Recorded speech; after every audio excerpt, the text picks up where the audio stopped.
if you start and say, here's how best to work with me, and it can get into your own biases, your beliefs, things that maybe are your peculiarities or idiosyncrasies, and then encourage your team to do the same thing. So at minimum, you have expression going both ways. I'm Tracy Lovejoy. And I'm Shannon Lucas. We are the co-CEOs of Catalyst Constellations, which is dedicated to catalyzing innate change makers to accelerate positive change around the world. This is our podcast, Move Fast, Break Shit, Burn Out, where we highlight catalysts that are creating amazing change in the world. In that vein, I am delighted today to be in conversation with Toby Trevarthen, who not only is a friend, but an advisor to our organization. In fact, the words that you just heard spoken, that we are dedicated to catalyzing innate change makers to accelerate positive change, we 100% have Toby to thank for that. But I'll tell you why. Toby is the CEO and founder of Spatial Shift, a strategic narrative design consultancy for corporations like our own. He's also the CEO and co-founder of the Narrative Playbook, a narrative design lab that focuses on executives and teams seeking to reinvent themselves for a more purposeful future state. We're going to hear more about that in just a moment. Toby is a modern elder and a curious polymath that brings over 30 years of executive management knowledge to his pioneering narrative work. His background represents a consistent thread of revenue creation, solving for complexity, and designing for new categories, of which he and I both have new categories we're playing with in the market, all of which span Fortune 100 scale-up startups and nonprofits, meaning he's working with all of us out there. So Toby, thank you so much for being here with me today. Yeah, I'm very excited to explore the conversation with you. So let's kick off. Tell me, what is it that allows you to relate to the concept of catalyst? Well, I think after reading your book and working with you guys, I self-identify as one of those. Yes! I didn't know to call myself one of those. I always use the word maverick or, against the grain or road less traveled, but it all kind of led to the definition of catalyst. I love it. And I get to even hear you say it more and more as we exchange emails. You'll be like, oh, it's a catalyst moment. I'm one of those, yes. Yeah. It's really affirming. It's affirming for us. So I've gotten to work with you for a little while now, and you are always up to something really exciting. So I'd love to hear, what is it that you are catalyzing these days? Yeah, it's interesting. So I kind of live this bifurcated world. That's why I think, I got along so well with you guys. On one hand, I'm working with corporations to help them achieve alignment with who they are, what they do, and do they actually do what they say they do, and do all their stakeholders agree with that, all the way out to their customers. And then on another hand, I work with individuals, and the approach is the same, but treating the individual as someone that is looking ahead, but not quite sure what that looks like and feels like. And we literally apply the same approach that we do for corporations. And it's kind of magical to see the transformation that happens at an individual level. And where things are starting to collide, and again, we kind of had this dialogue with you guys, is, people are made up, companies are made up of people. And so when I'm working on people inside companies, there's this equation that we've come up with called alignment plus fit equals harmony. And I'm solving for alignment with companies, and I'm solving for fit with people. And when those gel, you get a nice harmony or a flow. And when they don't gel, you have resistance. And so I've happened to have been working with several companies in the future of work, hiring, hybrid, robot automations, people analytics. And so I had kind of this unique filter on this collision that's happening with this thing called work. So the more and more I kind of play in that field, and the more and more I work with individuals, the more I kind of see a fusion of the two. And I'm not quite sure how that's going to merge, but it's becoming self-evident. What does it look like as you're playing with that, right? In the work that we got to do with you, and those of you listening, I can highly recommend getting to do work with Toby. There's so much awareness that dawns as you go through this process that's unbelievable. And so as you're, working with a corporation, an organization, as you're working with the individuals, what happens it almost feels like a magic stew that would begin to emerge. What are you learning as you're beginning to play with those two together? Yeah, I think, it kind of comes down to the notion of fit, right? Because when you're in a company, depending on where you are in the company, there's the ladder climbing element that is there. There is the managing up or managing down or managing across your peers that is there. And then ultimately now with remote and hybrid, that's even more convoluted because you're usually behind a screen. And now it's kind of, the re-entry mode, to borrow from Peter Hinson's BCAC. I'm dealing with a lot of AC re-entry, and I'm becoming more and more convinced that it's kind of coming down to this narrative from a corporate perspective that represents who the company is aspiring to be. And then as an individual, is that really who you want to be? I mean, are you fitting into the company, or is the company fitting into you? And I think a lot of people haven't really taken the time to understand who they are and who they want to be and what their personal values are and all that. And when you go through this narrative process, as you guys kind of went through it, it's to me like making a mosaic. You're kind of breaking up shards and pieces, and then you're trying to figure out like how you got here. And then ultimately the framework starts to piece it together like a puzzle or a mosaic. And then, what's your story out of that? So I always feel like people need to kind of work on themselves first, so that it's how do you want to work with me and how best to work with me, so we understand each other. And I just had something happen like 3 times within a week that was like, okay, this is more than a coincidence. I've had 3 people touch me about user manuals that they created for themselves. And basically it was a how to work with me manual. And it got started by a guy, Jesse Chambers, who created a company called Workforce. He literally went and got an Airstream and started working remote. So he was living his mission, if you will. And one of the first things he did was he created a user manual. And then he had his team create user manuals. And I thought, I am going to borrow that because that's brilliant. I love the shift in power that's related to what you're talking about, right? That we've seen in the wake of the Great Resignation, the Great Shuffle, whatever you're referring to it as today. This idea that I don't just have to play completely by the company's rules, but the company has to pay attention to me. And you'd said, alignment plus fit plus harmony. And that struck me so deeply. In its best, Toby, what might it look like to help people who are interviewing at a company, for example, be able to think about their values and their narratives before they join a company? What are you imagining? Yeah, and it's funny, this goes all the way back for me to like 2008, when one of my key missions, I was in corporate life at the time and I had just left. Yeah. I wanted to blow up the resume because I think it's chronological. It's a chronological container. And to borrow from Rashad Tabakawala's, I wished I would have said this, the future does not live in the containers of the past. And I think the resume is a container of your past, right? And we've come to call that narrative equity, which I can expound on later. But so the notion was to create a new kind of resume.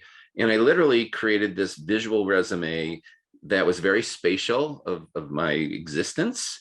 It looked nothing like a resume. It was on 11 by 17 sheet of paper. There were 2 sheets, because you're supposed to have 2 sheets, right? Or 2 pages. So no one said it had to be 8.5 by 11. So I made mine 11 by 17. And when I would hand this across the desk to people, they didn't really know what to do with it. And it was actually, the concept was borrowed from Toyota, because that's how Toyota presents to each other in the company. They have an 11 by 17 sheet of paper. They call it the A3. I thought it was a magical thing, but it happens to be the size of the paper in the copy machine. And I thought it was like some buzzword. But I adopted that. And then what happened is, because I created that, I was able to tell the story without a beginning, a middle, and an end, because someone could just pick, well, tell me about this experience, or, well, what does that mean, right? So I kind of owned my own narrative, if you will. Yes. Little did I know that that was the seed that would show up, 13 years later. It's so empowering what you're talking about.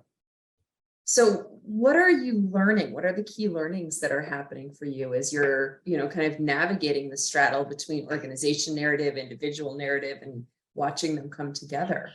Yeah, I feel like in a catalyst kind of way, I'm still like swimming upstream, or I'm smashing into the waves, because I have people say, dude, you're working on branding. And I'm like, well, yeah, but, or you're just creating communication strategy. And I'm like, yeah, but, and then, you've got people asking, well, are you a coach? And it's like, well, no, but kinda. Are you a therapist? Well, not really, but yes, because it's a safe space. It's kind of a remix, right? So when you're a remix, kind of like what you guys are experiencing, it reminds me of kind of a Cirque du Soleil moment. So yes, it's a circus, but not really. And you can only tell someone about Cirque du Soleil once you've gone through it and experienced it, right? And I'm kind of in that place with the narrative playbook. That's the individual side of the ledger. And so, yeah, I've got to get better at eating my own dog food in terms of like, okay, how do we simplify this down to an aha moment? Mm-hmm. Or will we ever be able to do that? Or am I just being stubborn and I continue to swim against the grain? But it sounds like there's something that is, kind of in your gut telling you that some element that the world is telling you to do isn't right. It can be hard to stay true to that. Yes. Yeah, it's kind of a North Star thing. And now I'm about 40 executives in, and I've seen, 34-ish have pretty transformational outcomes. And then, the remaining others, I think we're looking for more of a silver bullet. And I love the Seth Godin quote of, it works if you do. So if you don't put the work in, it's not going to happen, because it's a very interactive approach that requires some homework, as you guys know. Yeah. And when you hand over the homework and then you guys have to look at a blank sheet of paper with some sense of structure to it, that can be daunting, because it's making you rethink how you're doing it differently. When you say that many folks, that statistic is staggering, are having transformative outcomes, what is the type of transformation that they're experiencing? We have a couple different examples. So we've worked on individuals from 27 to 67, all different genders and, shapes and sizes. One that comes to mind is a gentleman by the name of Barry Kebrick. He invented Between the Lines, that ran for 25 years on PBS. And, he's had a very successful career interviewing kings, queens, Nobel Prize winners, celebrities that you would know by name. And, he reluctantly came aboard through a recommendation of a friend. And when we started getting into this, we really got into this whole notion of conscious, unconscious behaviors, because Barry likes to go pretty deep into the cracks, hence Between the Lines. And ultimately, we came back with this narrative around the whole idea of betweenness. And he had been living in betweenness his whole life. And all of a sudden it just lit up for him. And we kind of got to this place where it was like, Barry, you really are kind of the Mr. Rogers for the next generation. And you may want to point yourself towards that audience, right? And it just so happened within, I don't know, a week or so, he had hired an 18-year-old as an intern.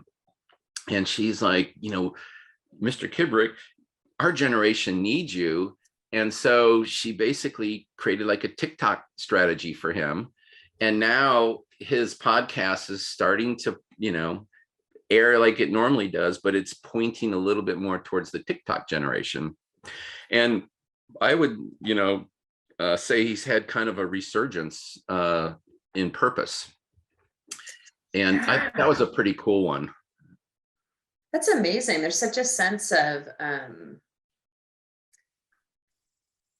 it's like an unlocking of seeing ourselves that you help us do, that was right there, but that it's so part of us that we can't see it. It's invisible. Yeah. And it's very hard for you to do yourself. Yeah. And I struggle with myself. I need outside in people to pull me out of my own muck, you know? Yeah. Well, thank you for the gifts that you're bringing. And I know I'm really excited to continue to hear about that bridge between organizations and individuals. It's such a timely moment to be helping, kind of build that bridge between both of them. Yeah, and that's going to be an interesting journey, because I think the way that, we approach it is not necessarily a rah-rah fall in line approach. It's more of do you guys align? And we may even uncover that an individual may realize that, I really don't fit here. This is not where I'm heading.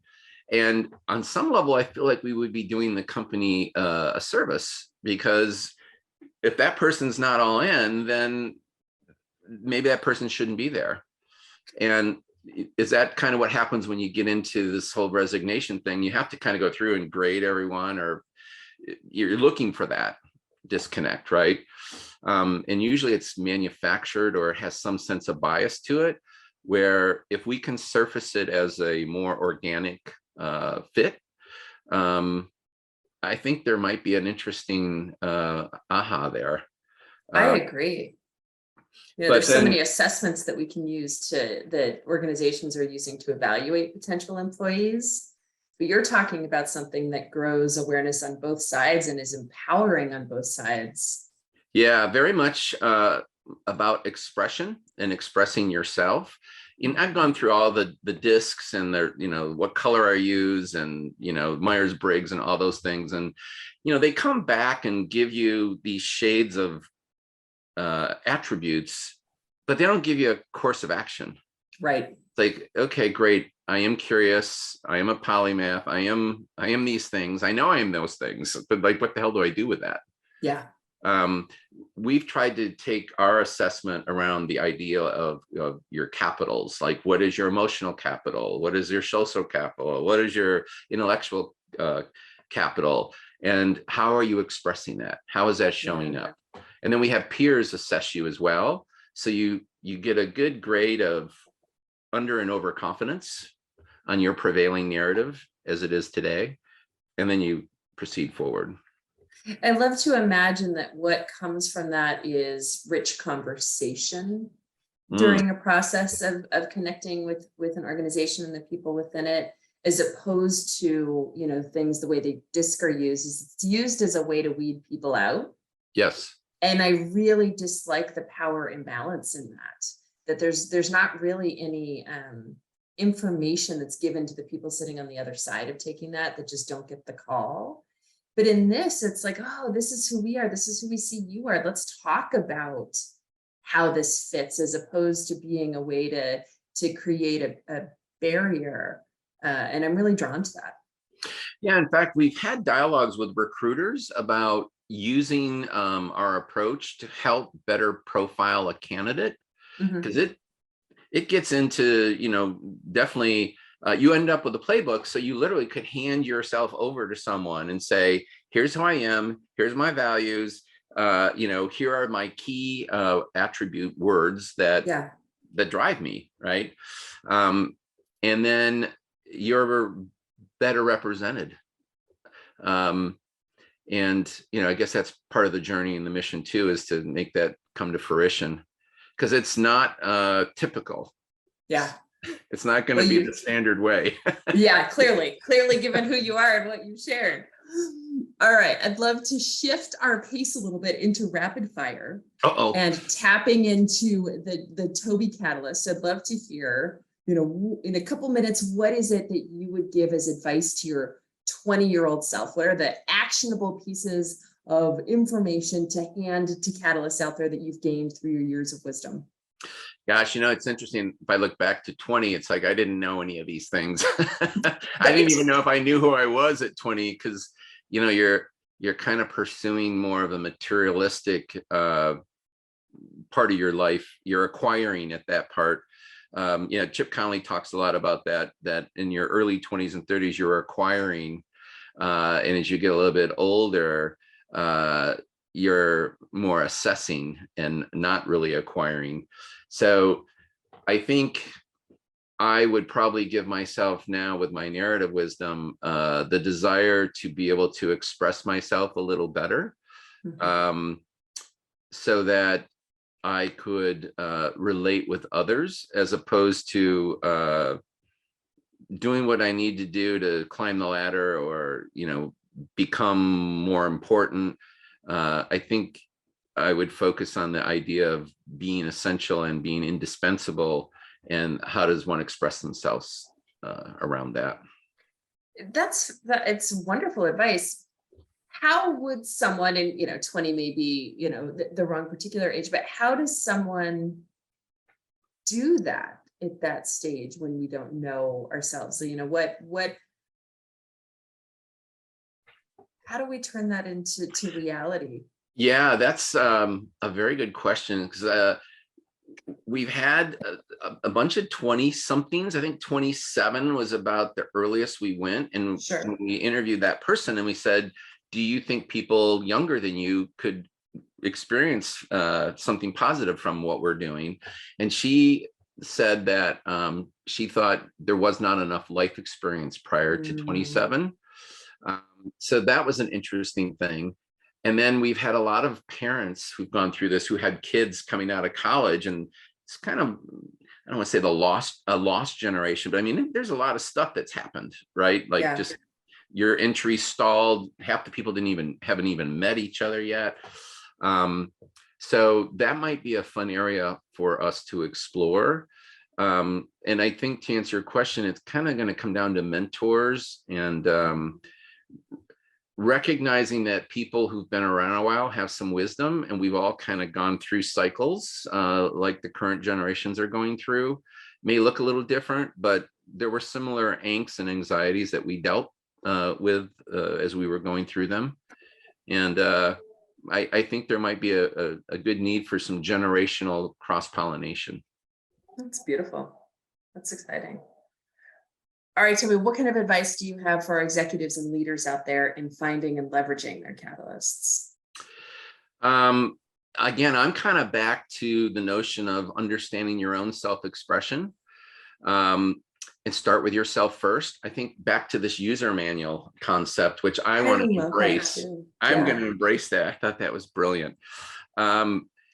If you start and say, here's how best to work with me, and it can get into your own biases, your beliefs, things that maybe are your peculiarities or idiosyncrasies, and then encourage your team to do the same thing. So at minimum, you have expression going both ways. One of the examples, and I can send you a link to this article that was in, I think, Fortune, was Jessie would call this gal and leave a voicemail, and she'd never respond. And when she had her user manual done, she basically says in her user manual, I do not listen to voicemails unless someone texts me and tells me you left me a voicemail, right? So he was like, okay, that was purely just a communication thing. But he didn't know that. So then he was getting pissed off, right? And then she didn't know because she didn't go check her voicemail. Something as simple as that, right? Like, what mode do we want to be communicated in? Yeah. And that's a very generational thing for sure, in terms of how we grew up versus the younger generations growing up. Yep. Speed, tonality. I mean, we're used to just picking the phone up and talking to people, where, they may be more just text centric, and that's a miss. Yeah. So that would be my advice. And I love that it's, that even the way that I ask the question implies that it's somehow the job of the executive. And what you're saying is, kind of give, again, back to that sense of empowerment I get from everything you're doing of, let people speak for themselves about who they are and how they like to work and what's going to make you successful, and define your own, and then have that discussion together.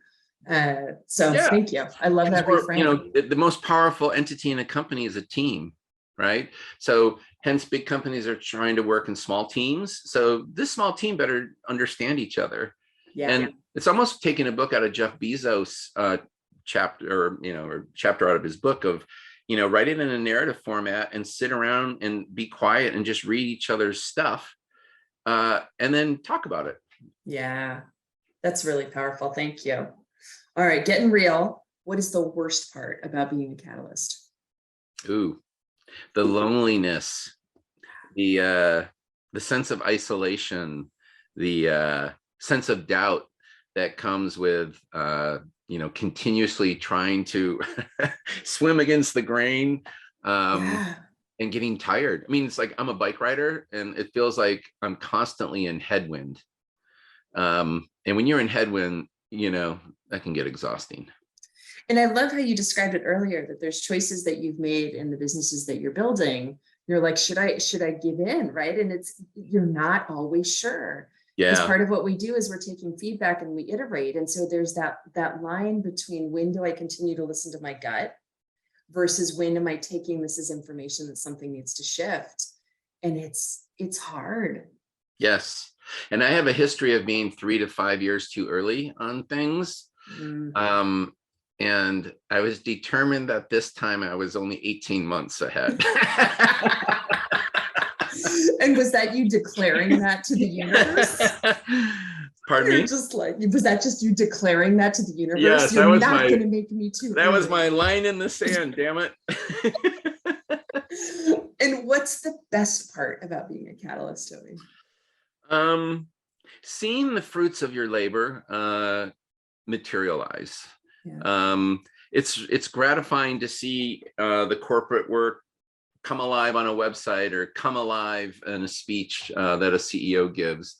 And then it's really heartwarming to see an individual make a left and like rocket, and that you help them make that left. Yes, that unleashing must be so powerful. Yes. As we wrap up our conversation today, any call to action for our audience? Yes, I would love people to go check out the Narrative Playbook. So it's thenarrativeplaybook.com. There is an assessment on there. If someone wants to take a self-assessment, it'll give you kind of a snapshot of you. We have a high touch version, what we call an executive sprint. We do have a group version, but those are a little bit like corralling cats. So those kind of come together not so organically anymore.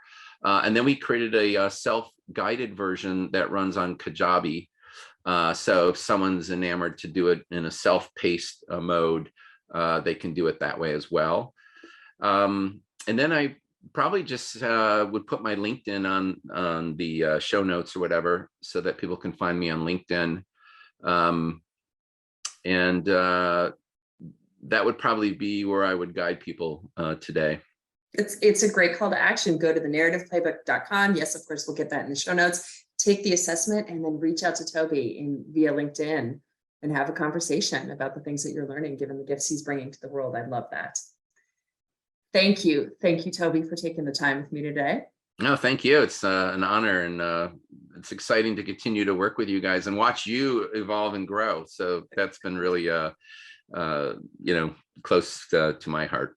Well, thank you. You definitely have unleashed a lot for us as well. And I am very excited, given what you're sharing today, to continue to see how you're unleashing all of us in our narratives, but that bridge between individuals and organizations, it's just so timely. So thank you, and look forward to continue to see where that goes. All right. Thank you. Yeah. And thank you so much to the audience for listening. If you'd like to learn more about how to accelerate positive change, go to our website at www.catalystconstellations.com, and be sure to check out our book, Move Fast, Break Shit, Burnout. If you have other catalysts in your life, hit the share button. Make sure they listen to Toby. He's got great things for all of us. Send a link their way. Thanks again.